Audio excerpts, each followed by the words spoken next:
Una vez más, muchísimas, pero muchísimas gracias por estar sintonizándonos y viendo una vez más nuestro humilde programa. Yo diría que humilde en lo que respecta a mi participación en el mismo. Soy simplemente un preguntón y nada más.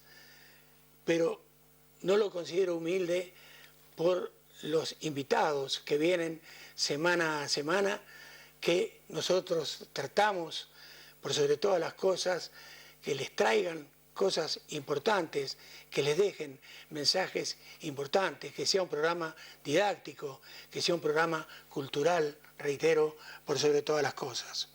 Y hoy traemos una vez más a Francisco Turrión Peláez. Ustedes lo conocen perfectamente bien, hidrogeólogo de la Confederación Hidrográfica del Río Segura, que nos viene a hablar siempre del agua.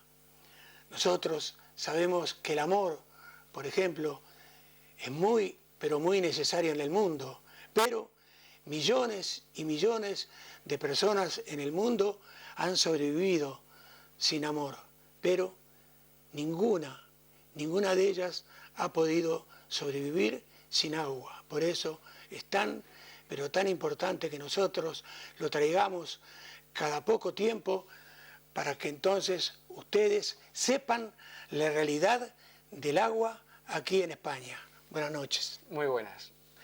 Lo primero entonces, nos has hablado las veces que has venido de acuíferos, de masa de agua subterránea. Entonces, lo primero que quiero que le refresques a la gente es qué diferencia hay entre lo que es un acuífero, definirlo, y lo que es una masa subterránea de agua. Muy bien, pues de acuerdo a la Ley de Aguas española, un acuífero es un estrato geológico o un conjunto de estratos geológicos, de capas que en su día se depositaron, bien en el fondo del mar o bien en el fondo de un valle. Son estratos, capas que tienen la posibilidad de contener agua en su interior, almacenan agua, tienen agua, son porosas o el agua está entre sus granos. Ese es un acuífero, es decir, un estrato geológico. Y masa de agua subterránea es el volumen de agua que contiene ese estrato geológico. Por tanto, es importante diferenciar que una cosa es una geometría, una estructura de la naturaleza, el acuífero, y masa de agua subterránea es simplemente el volumen de agua contenido en ellos.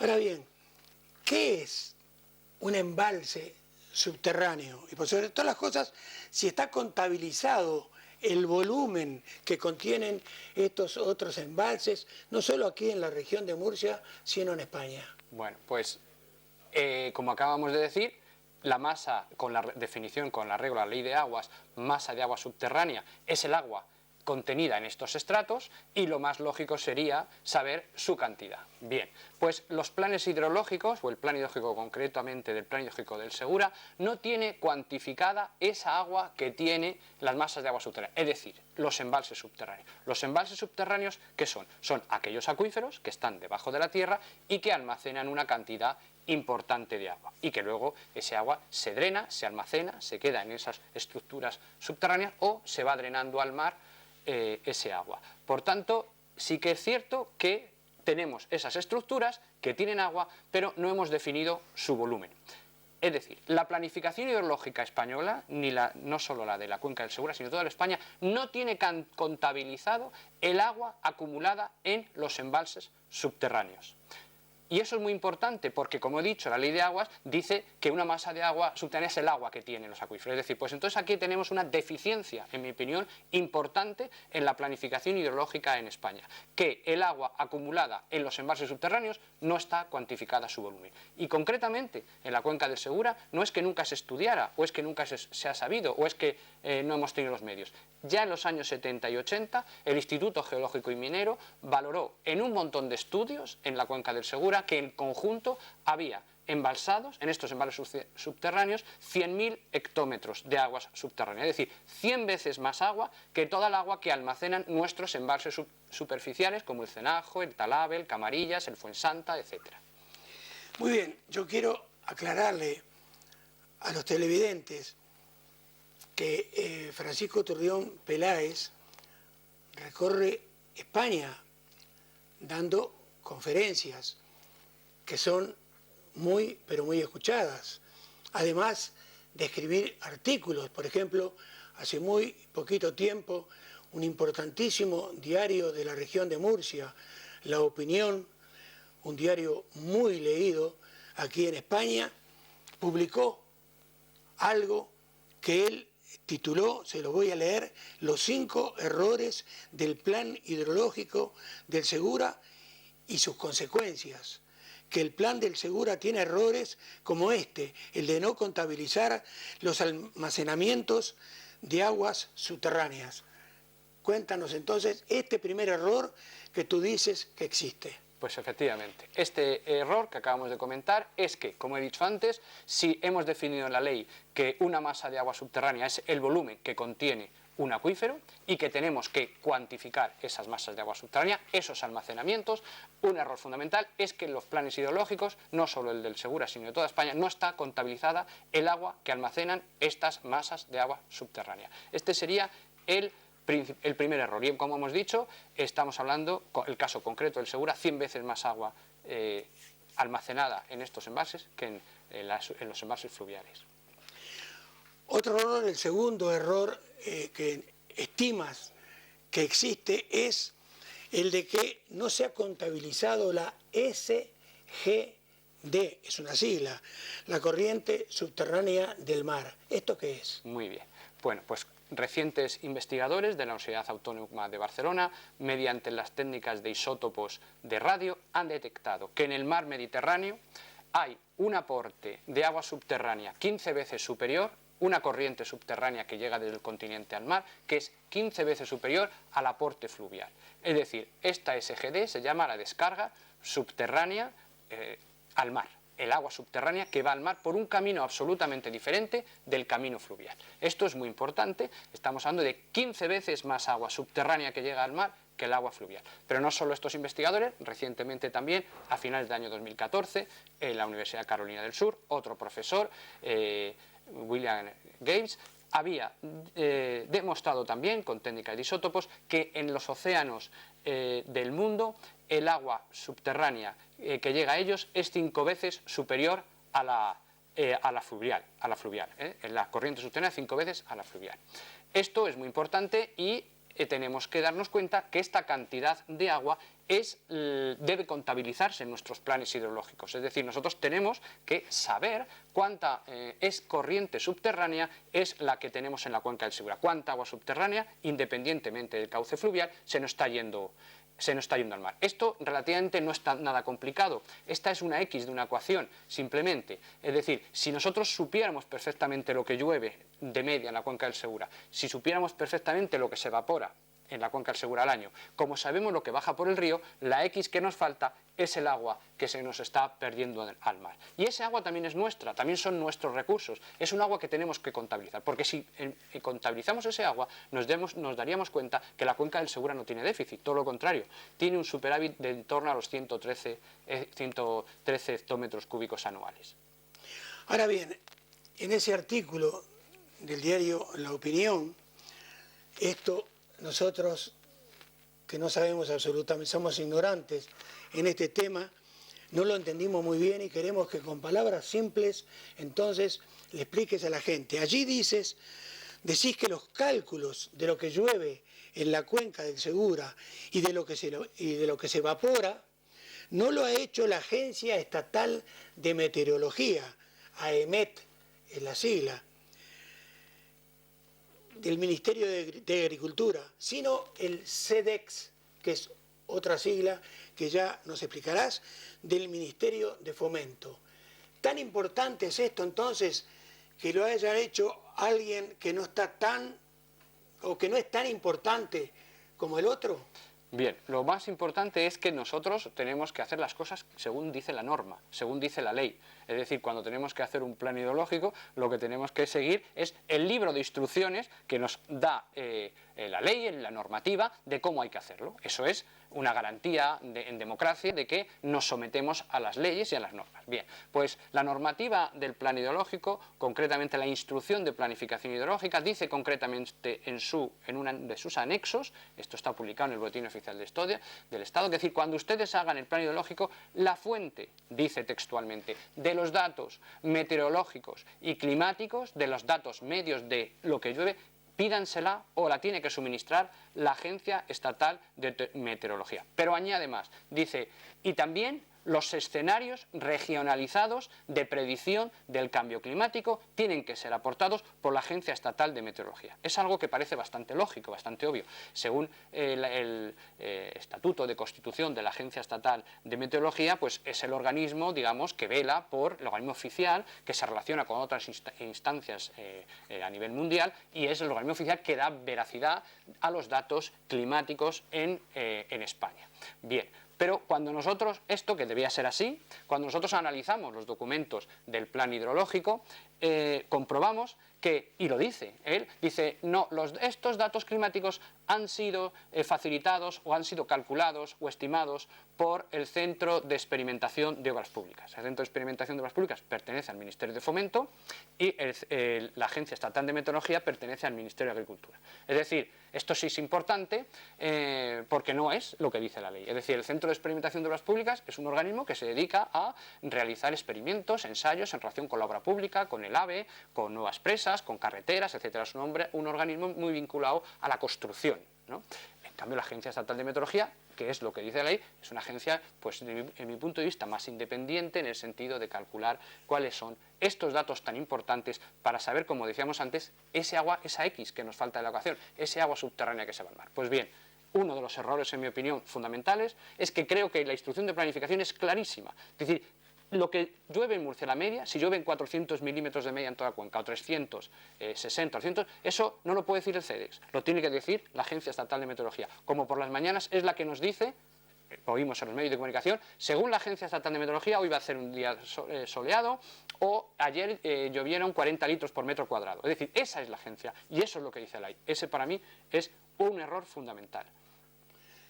Muy bien, 2 más 2 son 4 en todas partes del mundo, y cuando tenemos a un hombre que nos explica de una manera tan preclara lo que nosotros le preguntamos, creemos que ustedes también han quedado muy satisfechos con la respuesta que nos ha dado. Otra de las cosas que habla, que él dice, que él escribe allí en la opinión, y que nosotros le vamos a preguntar, es ¿qué es la regla del 10% que dices que parece que se ha aplicado en el plan hidrológico para sacar, entre comillas, un déficit de agua en Murcia donde, según vos, hay superávit de agua y no se necesitan trasvases de agua de otros territorios?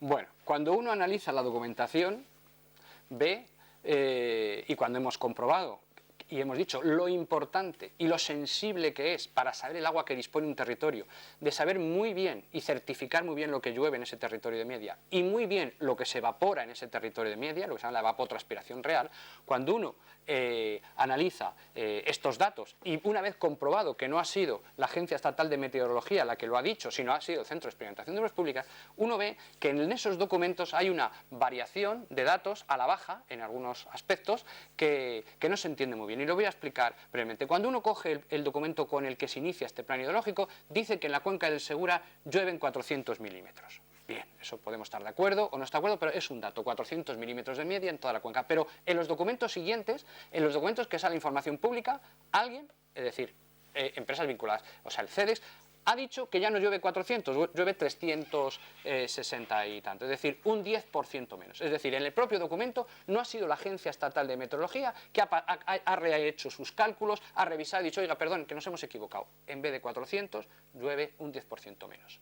Bien, pues entonces ahí hay un 10%, es decir, si llueve de media un 10%, eso son mucho volumen de agua. Pero por otro lado hay otro 10%, y es que el plan hidrológico del Segura dice una cosa que en mi opinión no tiene mucho sentido, y es que dice que, de todo eso que llueve en la cuenca del Segura se evapora el 90%, es decir, solamente el 10% se queda sobre la tierra. Esto simplemente, y no me quiero extender mucho, pero comparando con el plan hidrológico de la vecina cuenca del Júcar o del Guadiana o de otros alrededor, bueno, pues la cifra es un 10% menor, es decir, se suele evaporar, la evaporación media de ese agua que ha caído es un 10% menos de lo que dice el plan, es decir, del 80%. Es decir, en mi opinión me parece que ha habido una regla de 10% que consiste, hemos dicho que llueve un 10% menos y hemos dicho que se evapora un 10% más. Por tanto, el agua que tenemos resultante es un volumen que parece que no tiene importancia, pero es justo la mitad. Es decir, si nosotros decimos que llueve un 10% más y se evapora un 10% menos, tenemos unos recursos naturales en la cuenca del Segura en torno a más de 1.500 hectómetros, ¿no? Pero en cambio, si decimos que llueve un 10% menos de lo que realmente llueve y se evapora un 10% más, tenemos en torno a los 600 y pico hectómetros, es decir, la mitad. Es decir, fíjate la importancia de que la Agencia Estatal de Meteorología hubiera certificado lo que realmente llueve y lo que realmente se evapora. Porque estamos hablando de tener un volumen de agua de 600 a tener 1.200, o sea, 1.400 exactamente, ¿no? En torno a los 700, 1.500, es decir, justo la mitad. Si utilizamos ese dato sin aplicar esa regla del 10% y incluimos ese volumen en los cálculos propios de la cuenca del Segura, veremos, incluyendo también los datos que el propio plan agua de la propia agua desalada, veremos que la cuenca del Segura no tiene déficit, tiene un superávit, pero incluso tiene superávit sin contar con las aportaciones del Tajo Segura. Es decir, es muy importante que organismos públicos, oficiales, certifiquen la veracidad y la legalidad, podemos decir, y la seriedad de los datos climáticos, porque también tenemos que añadir, ¿por qué dudo de esto? Y dirá, hombre, este señor está dudando de organismos que toman los datos. Es que el propio plan hidrológico del Segura, en los informes, en la evaluación que hace el Centro de Experimentación de Obras Públicas, reconoce que no tiene suficientes pluviómetros, puntos de medida de la lluvia en las montañas. Y también reconoce que para hacer el cálculo que tiene que hacer, tiene que, como si dijéramos, inventárselos, utilizar lo que se llaman pluviómetros ficticios en sus programas informáticos. Es decir, esto es muy importante, porque precisamente en las zonas altas de montaña, de la cabecera del Segura, de las sierras de Segura y las sierras de Moratalla y las sierras de Espuña, es justo donde más llueve. Y allí tenemos muy pocos pluviómetros, los tenemos en el llano, donde menos llueve. No sé si contar alguna vez la anécdota de que hubo un piezómetro en Murcia, en la Cresta del Gallo, que funcionaba estupendamente desde los años 40 hasta los años 70, y marcaba y decía que allí llovía 600 milímetros, 200 más que en el Valle de Murcia, es decir, allí llovía bastante. Y curiosamente alguien decidió que había que quitarlo porque parece que decía que marcaba mucho, ¿no? Insisto en que si hiciéramos bien los números, si exigiéramos rigor, transparencia y con criterios científicos, y que fuera la Agencia Estatal de Meteorología la que nos certificara la lluvia en Murcia media son tantos milímetros, yo estoy convencido que los datos demostrarían que la cuenca del Segura no tiene déficit. Entonces estás seguro, pienso yo, que el nivel del agua en los acuíferos no está bien medido y por lo tanto no están sobreexplotados. Es por lo menos la consecuencia que saco yo. Y aparte, que le explicaras un poco a la gente qué son además los acuíferos inferiores. Muy bien, pues como se estudia en todo el mundo y en Estados Unidos y en cualquier parte del mundo, cuando tenemos estructuras sedimentarias formadas por estratos, por acuíferos superpuestos, pues tenemos litologías o geologías que nos están poniendo de manifiesto que tenemos diferentes embalses subterráneos unos encima de otros y separados por a veces cientos, 100, 200 metros de materiales impermeables que lo aíslan y lo separan. Es muy frecuente ver cómo pocitos comunes, de estos de hechos a pico y pala antiguos, someros, tienen un nivel de agua y otro pozo, cuando se ha perforado esa capa impermeable y se ha llegado a ese acuífero inferior, su nivel de agua no tiene nada que ver. Es decir, a veces algunos profundos son surgentes y sale el agua sola. Por tanto, hay acuíferos superiores y hay acuíferos inferiores. Bien, el plan hidrológico del Segura no define acuíferos superiores ni inferiores, solo uno. La Sierra de Segura define que hay un acuífero inferior, por cierto que es el más grande de la cuenca del Segura, pero que no evalúa el agua que tiene, ni lo que le entra, los aportes, ni lo que le entra, ni con lo que sale. Entonces, bien, para nosotros saber qué estamos midiendo, tendremos que, al comparar medidas, saber si estamos midiendo en un acuífero A o en un acuífero B. No podemos confundir peras con manzanas. Bien, ese es un error que al no estar definidos los acuíferos inferiores, estamos mezclando datos de acuíferos en diferente posición que están dando medidas que dan una interpretación errónea porque no estamos sabiendo realmente qué medimos. Pero lo más grave, en mi opinión, es que nosotros no podemos, hay un error metodológico que se emplea no solo en el Plan Hidrológico del Segura, sino en otros, es que nosotros no podemos medir la situación de un acuífero confinado cuya agua está a presión, que la hemos captado en un pozo y ese agua ha ascendido por el interior de la perforación. Nosotros no debemos o no podemos técnicamente y científicamente medir pozos que bombean. No puede, un pozo que se utiliza para riego en un entorno